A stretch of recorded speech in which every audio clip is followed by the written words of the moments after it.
Hi everyone, welcome to Sabrina Sumbry Show. I'm Sabrina Sumbry.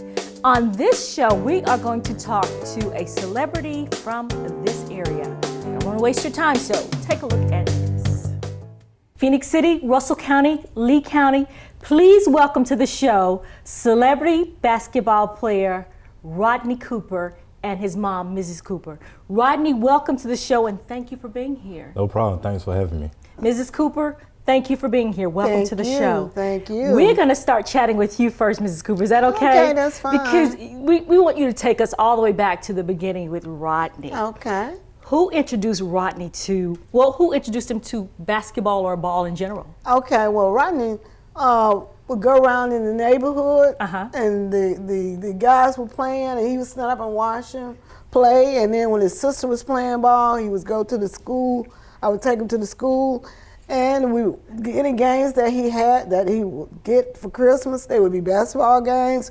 So yeah. Did you notice he took a liking to basketball? Oh yes, when he goes around the house throwing up socks around the walls and you know different things. Yeah.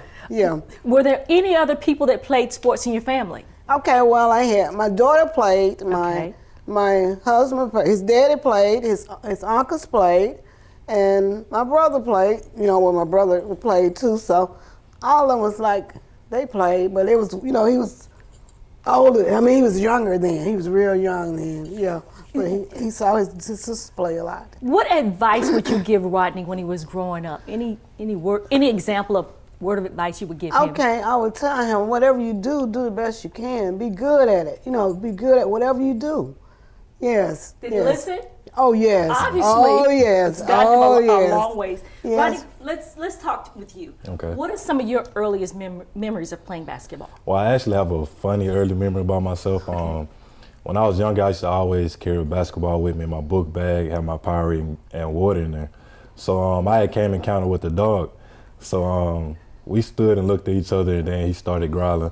So I threw everything I had on him but my basketball. I ran with the basketball in my hand. With the basketball in my hand. So that's when I realized I had the passion for it. Amazing, isn't it? Were there any other younger guys in the neighborhood that you looked up to, that you played the sports with and admired? I pretty much had older guys that I admired. Going to the courts outside, I always wanted to play with them, and I always watched them play. So I just want to get as good so I can go out there and compete with them. Did you look up to anyone at that time in particular? Any particular guy that you look at and think, wow, I want to be like him? I mean, as far as around town, no, but I used to look at a lot of NBA players as far as like Michael Jordan, Kobe Bryant, those type players, and I try to model my game after theirs. Amazing. So who discovered your talents first, you or someone else? Like I was saying earlier, I feel like I discovered my own talent, but my mom was telling me when I was younger, when my sister played in high school, when I was like 6 or 7, I made a conscious effort to go out there and shoot. And at halftime, during timeouts, and the officer there, Officer Gordon, he told my mom that little boy, he gonna be something when he grow up. The officer said that. Did you believe him when he said it though? I didn't know about it. She told me about it. Did you believe him when he said it? You remember his remarks? He told me, he said, I look at him every time he run out down on the floor. And he said, just look at him. He said he found him to be amazing. He said, put him in somebody's camp. That's what he told me. That is absolutely. Yes. So when did you first join a team? Was it a little league team at that time, anything like that? Yes, man, it was a little league team. I played with a team in South Macon, which turned into the Russell Elementary Wildcats that I went to elementary school to. And the coach there was Charlie Talbert. Okay, could you pick your own position? No, I played the point guard and shooting guard position. So as you're growing up, did you stick with that same position or? Okay, we'll talk about that. I want to get to. Okay. You played basketball in Little League. Did you play again was this junior high school? How old? You said you were 6 and 7 years old at that time. Yes, ma'am. Okay. Did you continue as on a team? Yes, I played from Little League, middle school, and high school. All of them. Yes, ma'am. Okay. Did you play JV or varsity in high school? In high school, my 9th grade year, I played some varsity and some JV, and from 10th grade to 12th grade, I played varsity. Okay. Were the coaches starting to take notice of you at that time? Yes, he took notice in 8th grade when he came and watched me play, but he didn't know I was going to grow at the rate I grew. But once he seen my potential, he knew I was something special to coach. Okay, can you sort of take us back to high school? What are your high school memories of playing basketball like? My high school memories, as far as being a senior, we went on a 19-game winning streak, and we went all the way to the Elite Eight and played Alabama State. And in one game, I had 53 points, and I sat out the last 4 minutes. So if I was to play the whole game, I would probably have like 65, 70 points. Yeah. And you sat out the last 4 minutes? The last 4 minutes. That means you guys were ahead and winning. Yes, ma'am. Wow, amazing. So, Mom, how did you feel as you watch him grow at this time in high school? I mean, it was like, you know, he was just growing and he was just doing good. You know, he was doing really great. And, you know, he was so focused on it. He was so focused. And I didn't, you know, prom time, he didn't go to a prom. He didn't? No prom, no dances. He was always, it was basketball. He was always AAU camp somewhere going off. The camps. Yes. Okay, we want to talk about, because I'm not familiar with how recruitment works, the process. So at, you know, what level, and when do the recruiters start to come around fishing for their next college professional player?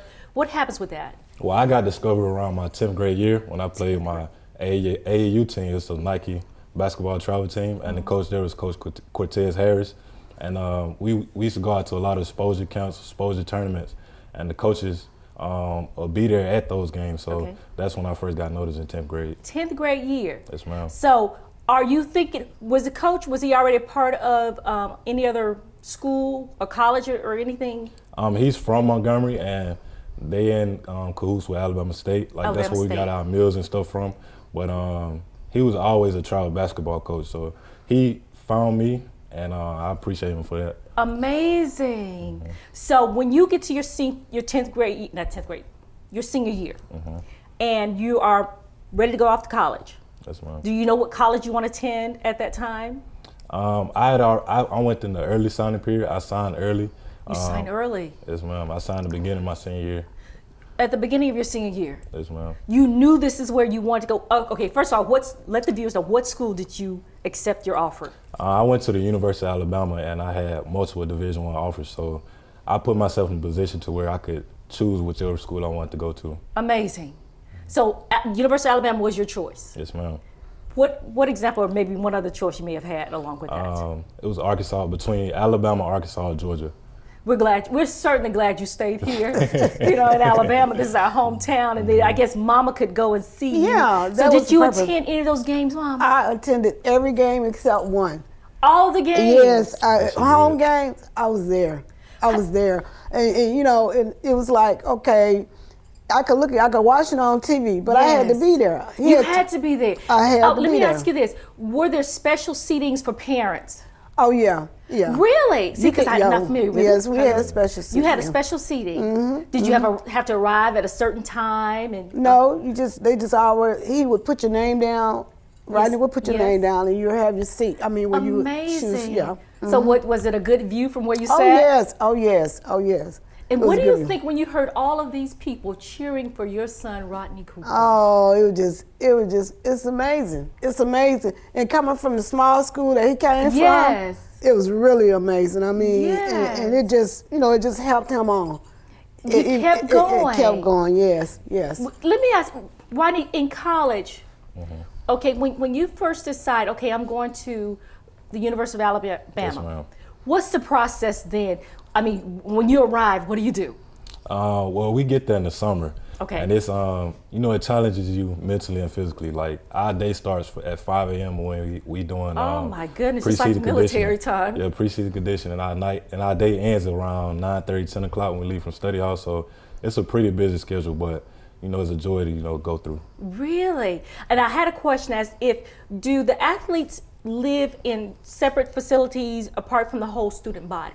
Yes, ma'am. Our freshman and sophomore year, we stay on campus. We stay at Bryant dorm, and my junior and senior year, we stay off campus with the students. Are there also special advisors that advise athletes as far as how to balance study, how to balance your sports?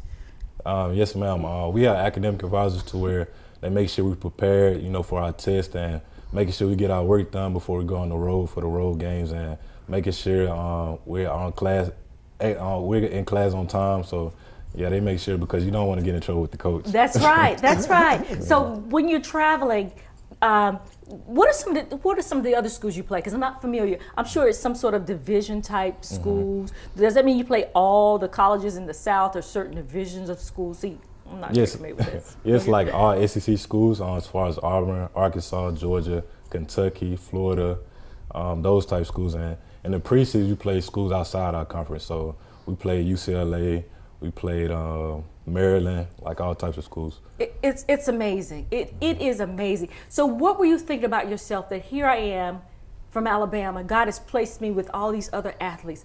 What in the world were you thinking about yourself? Did it lead you to be sort of, oh, I'm the man on campus, I'm the star? I was always grounded, and you know, my mom, she had me in church from a little kid, so I always was humble and grounded. So I never looked at myself as being, oh, I'm the man and stuff like that. I looked at it as it's a blessing. Amazing. Lord, if we had more athletes like Rodney, that is amazing. How did you merge with let's go back to your freshman year at Alabama, University of Alabama. Okay. What significant happened with the basketball team during that time, your freshman year? You were talking about? We made it to the NCAA tournament, and that was a big thing. And then we went overseas and played at Puerto Rico, and we won the invitation there. So I started as a freshman, so that was some big accomplishment. You started as a freshman. Yes, ma'am. So was that sort of hard to follow as a junior, senior? I mean, did you remain as competitive as your freshman year? Yes, if you look it up, I constantly improved each year. Each year. Yeah, so I constantly stay working on my game. And how do you mesh with, coming in as a freshman, how do you blend in with the sophomore, junior, senior players? Is there any hazing going on? I mean, they test you to see like where you are competitively. But I already knew one teammate coming in. He played on the same AAU team with me. His name is Levi Randolph. And I knew Trevor Lacey as well and Nick Jacobs. So, and Randall Bosson as well. So I knew all the guys in my class coming in before I got there. So did they help you to adjust to what was going on? Yeah, we all went through the same thing, so we tried to help each other out. You helped each other out? Yes, ma'am. Amazing. I guess that's teamwork. So, okay, once you're in college, here you are, an amazing team. I don't know what the record could have been in college, but I'm sure it was enough. What happens now with recruitment? Do you now know you're going to go on to play professional ball? I wasn't really thinking about it at the time until my senior year when agents was getting in touch with my coach and sending him mail, but he kept it so it wouldn't be a distraction. So he said he gave all the letters to me at the end of the year. And then what do you do when you get all the letters? Do you have to go through all the letters to see how do they come and which team were interested in you? Well, they got in touch with me through social media and my email, so they wrote me, so that's how I knew like which agents were interested in me and stuff like that. So, and then teams in Europe and Latin America, as far as the Boston Celtics, I worked out with them in the summertime. Amazing. And then they wanted me to play for the D-League teams and work my way up. So yeah, those are the teams. Wow. Were you, when you're getting started, do you make the public announcement as far as when you decide, how do you make the decision as to which team you're going to go with? What was important for you? Well, the first team I signed with in Europe, it was in Hungary. It was only 8 rookies in that league, and I was one of those rookies, so that said a lot. So I let the Tuscaloosa reporter know, and he put it on his social media. He put it on his social media, so yeah, he let everybody know what team I signed to. And which team did you sign with? Hungary and Sopron in Europe. Why? Why did you want to go to Europe? I mean, it was a good experience for me. I mean, I just wanted to experience as far as, you know, the Boston Celtics in the D-League. Yes. I was going to come back and do that, so I wanted to go overseas and experience that. And what was going overseas like? Was it a different culture for you? Yes, it was different, you know, the language barrier, but I had other Americans on my team, so, and the players on my team, they knew English, so that was good. Really? Were you the only American player on that team? No, I had 2 more other Americans on the team with me. So, here you are. Do they have a different style of playing? Yes, it's somewhat, you know, more skilled, kind of like slow playing, like it's more going through sets and plays, but in Latin America it's up and down, so I like Latin America basketball, but Europe basketball is really competitive, so I like both. It's competitive.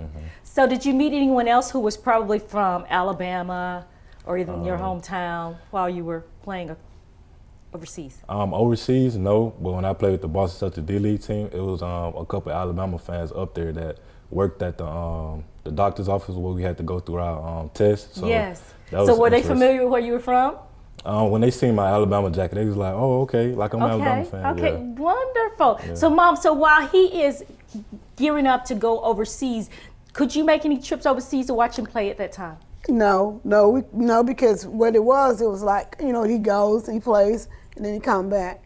And, you know, to go through all that trying to get set up to go over there. Yes. And then I worked. I still work. So, Yes. you know, having to go through the airport. But I'm looking forward to it. I'm looking forward to it later on.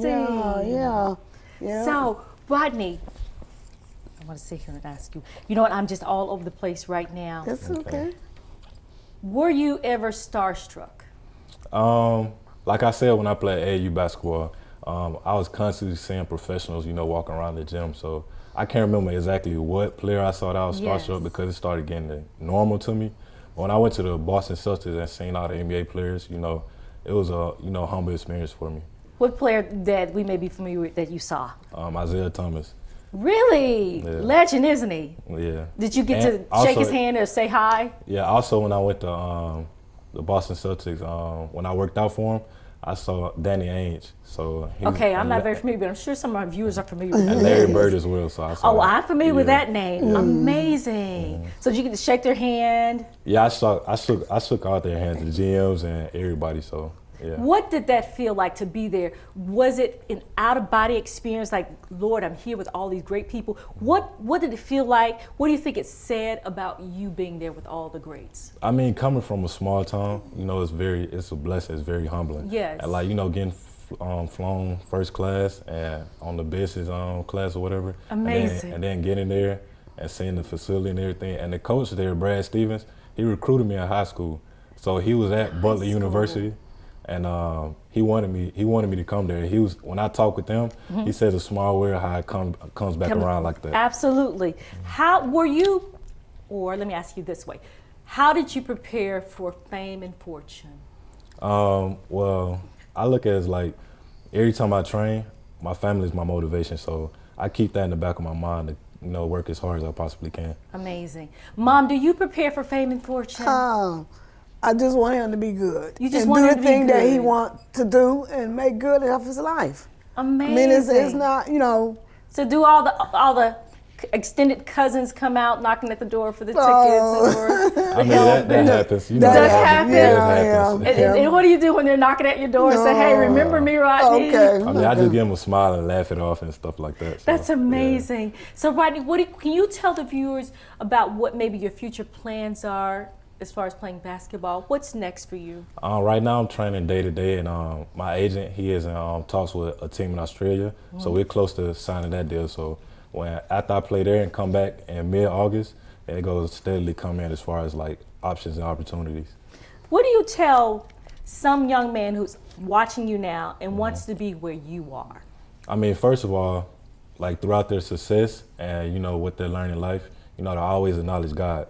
Because without him, nothing would be possible. And I know, like 1 Corinthians 10:31 says, whatever you do, do it for the glory of God. Come on. So that's something, you know, I carry myself throughout life. And, you know, not to have a complacent mindset, because they'll lead you down to a road of destruction. Not to settle for complacency. Like dream big and work hard, because nothing is given, everything is earned.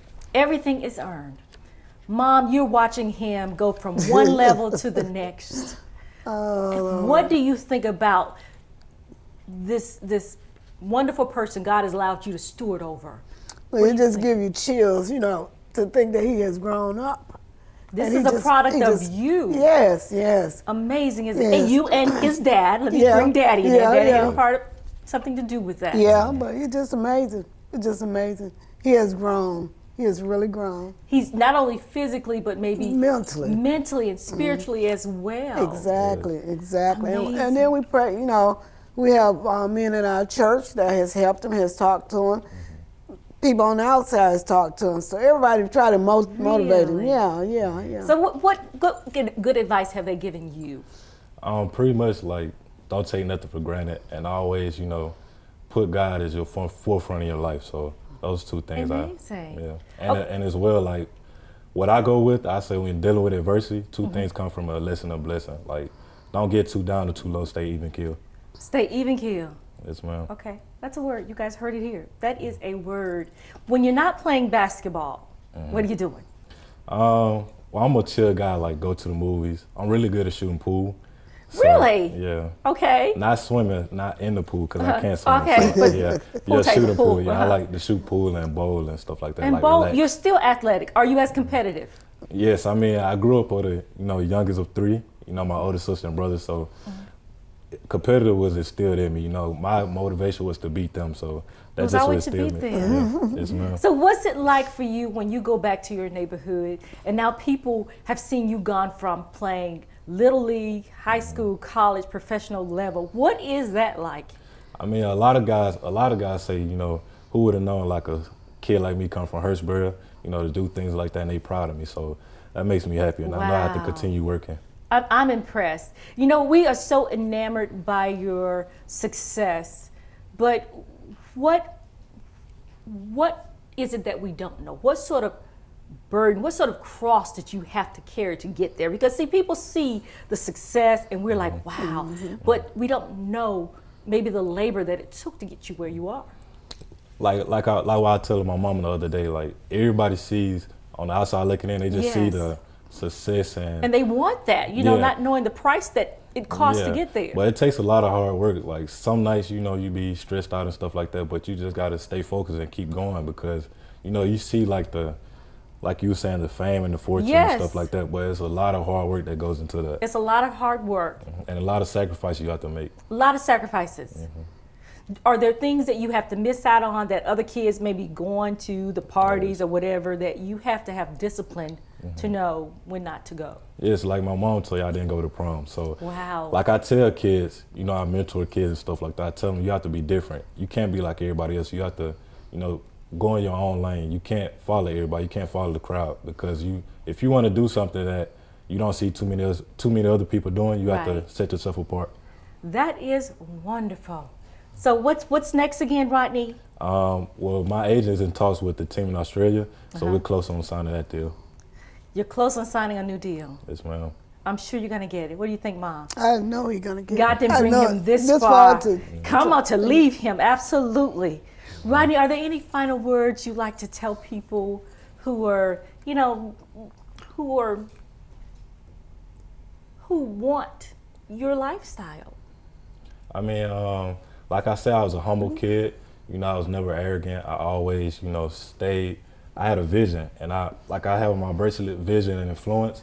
I always want a positive influence in people's lives, and my calling, I know, is to help others. So I'm willing to help others. It's to help others. Yeah. And as you were growing up, did you know you would make it from one level to the next, from high school? Did you know you would really make it? Was there something or was there a force or a spirit that says, I know I'm going to get this. I know I'm going to get there. Yeah, I remember like yesterday, like in 8th grade, I was talking to my coach I talk to now, Coach Rodney Battle. I was telling him like, man, I want to, play at these Division I schools and, make it to the next level. And he was like, you can do it. And that's all I need to hear, and I just took it from there. Really? With him saying you can do it, you simply also believe that you could do it? Yes, I already had in mind. You can ask my high school coach, like, I was so like narrow vision and focused. You were focused. Yeah. That I want to be young. A whole lot of people are distracted. It's really amazing that you can hone in on this particular thing and say, this is what I want, and then make the sacrifice to go after what you want. Yes. Right. That's amazing, is it not? It is. Mother, Mrs. Cooper, I'm amazed with you because you had a helping hand on who he is, his mannerism. He's so just well-mannered, well-behaved. He is disciplined. So I'm so grateful to you. Thank you. That God knew what to tell you, how to show you how to raise this young man. Exactly. So you say, are there two other sisters? Yeah, we have my older sister, she's 31. My older brother, she's 34. He's 34. And I'm thankful, to have a mom like this in my life. What do you think about your mom? And then Mother's Day is coming up. What do you think? I mean, just to see her constantly work every day and not complain, like. She doesn't complain. She doesn't complain at all. So That's I said, where you get it from. And I said, why would I complain? Like, what am I complaining about? Like, she did it and raised three kids. So, yes. Okay, what are your goals now, other than to play ball? Okay, what's the ball thing? I don't. What is the lifespan of a ball player? It's like 10 years, something Okay. like 10 to 12 years. So after that, I want to be able to, build a gym in my community, like to have for kids and, have annual basketball camps for them. As far as like investing my money into things so I can help others. That is awesome. When you just said invest, I'm going to ask you one other question. What did you do with that first big check? Put it in the bank. You put it in the bank. Yes, ma'am. I salute it. Yeah. Because I know where I would have been. Lord, it certainly would have been in the bank. I think that is wonderful. Yeah. Mom, what kind of gifts has he probably Well, he bought me, this right here. He's giving her a ring. Yeah, he did, You share with Mom. You are Yes, ma'am. generous. Yes, ma'am. Yeah. So you don't forget. Not at all. Not at all. All the hard work she put in, I have to repay her. Yes. Rodney, thank you for being here. Mrs. Cooper, thank you for being here. No problem. And Glad I to be know that we're gonna hear and see some more great things to come from you in the future. Yes, ma'am. Okay. Anytime you're in this area, you're welcome to stop by. Okay. So I do thank you. And I want to thank you guys for watching. I want to thank the innovator and the creator of this great show. And as I always say, I pray that you have sweet, sweet dreams, a big life, and peace of mind.